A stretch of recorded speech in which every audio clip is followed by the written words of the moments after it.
Okay, Jessica Spantana and Mike Golick Jr. have together a podcast, Echoes. It's a very good Notre Dame name. Echoes is good. I asked her what the second choice was. She said there were no second choices. It was Echoes.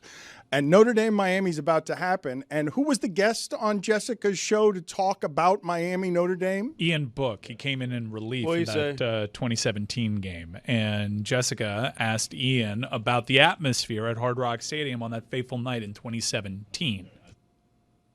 And then it was so loud, couldn't hear anything. And then I remember actually having a pretty good drive when I went in there. I threw a whole shot to Equinemius, started to drive down the field, thinking we'd maybe get 3 points or something before half, and then threw a pick six. Welcome to the turnover chain. So that was my experience, but it was hostile. And I remember until we went down to Georgia, it was the loudest place. Honestly, it might be louder than Georgia. Wow. I was top 2 loudest places I've ever played in my career. Louder than Michigan? Yeah. Louder than Michigan. Blacksburg? Louder, yeah. Louder than Cape Canaveral when a rocket goes off.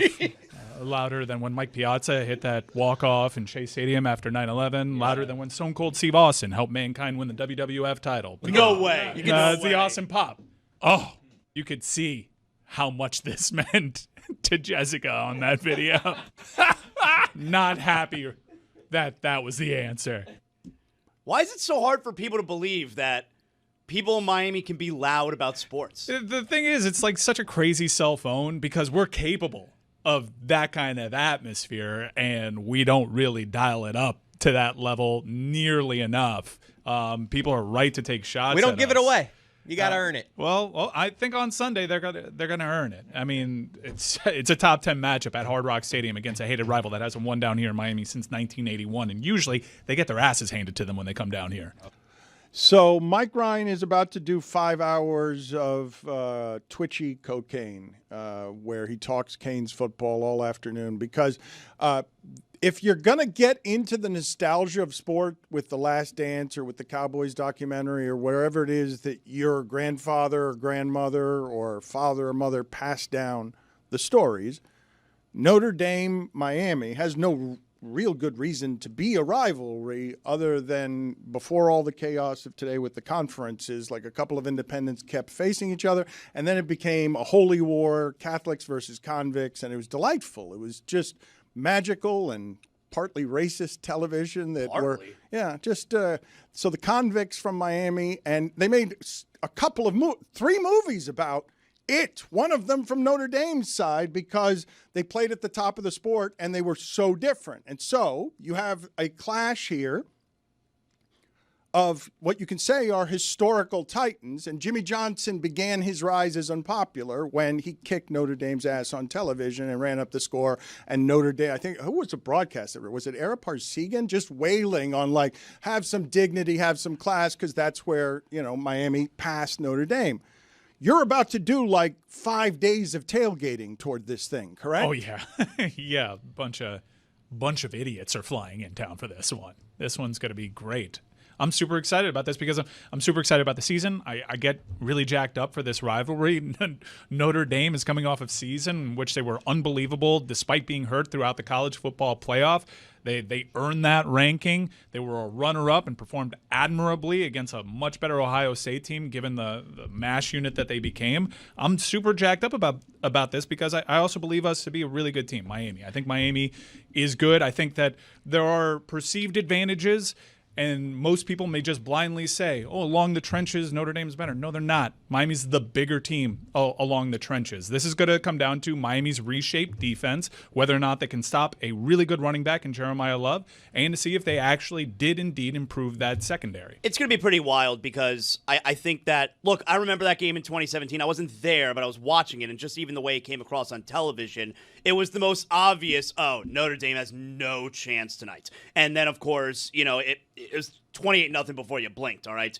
And I feel like going into the game this weekend, I feel like there is going to be this responsibility from the home crowd where they want to live up to what that was like in 2017. So it's going to be just as loud, if not louder. I agree with you. It is kind of strange, and again, a cell phone that people are chasing the ghost of 2017. For that stadium, that's always been the barometer for a raucous environment. And I do think that there is kind of a responsibility to live up to that come Sunday night. Yeah.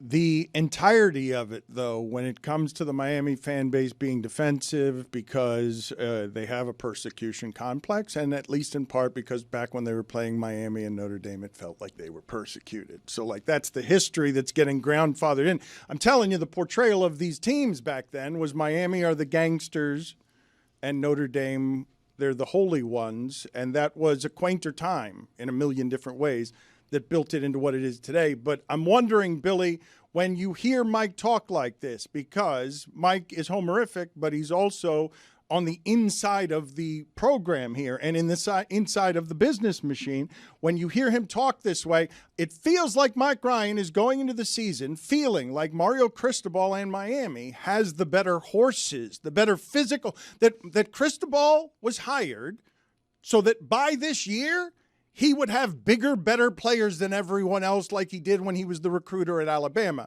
So it seems like Mike feels like he's seen something in these practices that has suggested to him, oh, no, Carson Beck is going to pick up where Cam Ward left off. And that feels optimistic in a way that would feel biased. Can it be both biased and informed? I mean, once the games are played, I guess we'll find out, right? Because they've just been playing against themselves. You don't really know where any team stands presently. But Mike feels like he knows. I feel like I know. He said that they were going to win by 3 scores last week. Yeah. That seems a bit optimistic. But Mike is carrying himself as if he feels like he knows something. That's Mike. The rest of us don't know. Yes, that's Mike. That is Mike just generally walking around. But on this particular subject, he's going to do 5 hours later today because he can't talk about this enough. Like, we have to go take the air out of the tire over there. Oh, I'm going to try to talk about it enough. I might. I think we have. I think you should tell people if they want 5 hours of Mike will tell you all he knows about what he's seen. I wouldn't pitch it like that. I would change the pitch. Okay. I would pitch it like that because Canes Insight is for Miami Hurricanes fans. And if you're just a casual observer, want to know about this big game, we are going to have Notre Dame representation. We are going to have national voices as well, and Bruce Feldman and Brett McMurphy. It sounds like a big show that you're doing here with a lot of different people for a giant game. And this is the future on where it is you can mainline this stuff because people can talk about it for 5 hours because they want to, with enthusiasm, build up the tailgate to this thing. But it sounds like Mike Ryan is seeing something in the huddle. I told you guys the story when I was on the campus at the University of Miami, okay? I'm in school, and during those 4 years, I'm a high school kid. I don't know what professional football is, what college football is. I don't know anything about anything. My team in high school was terrible. So I'm walking into the University of Miami locker room for the first time as a freshman at the University of Miami.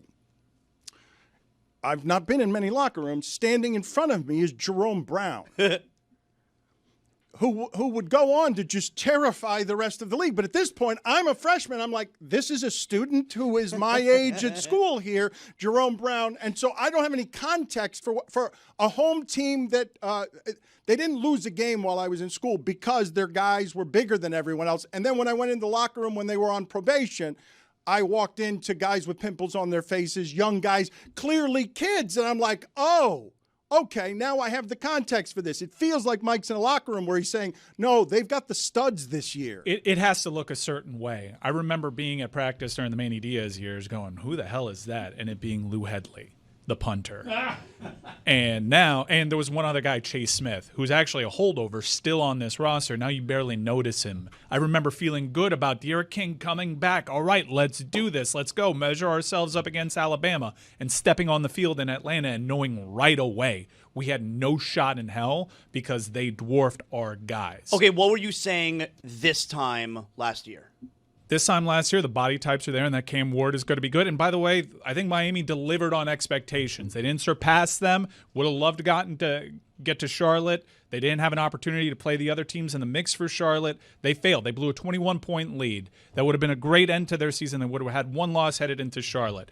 They were 10 wins. They were close to 10 wins last year, and that was pretty good for year 3. Year 4 needs to end in Charlotte.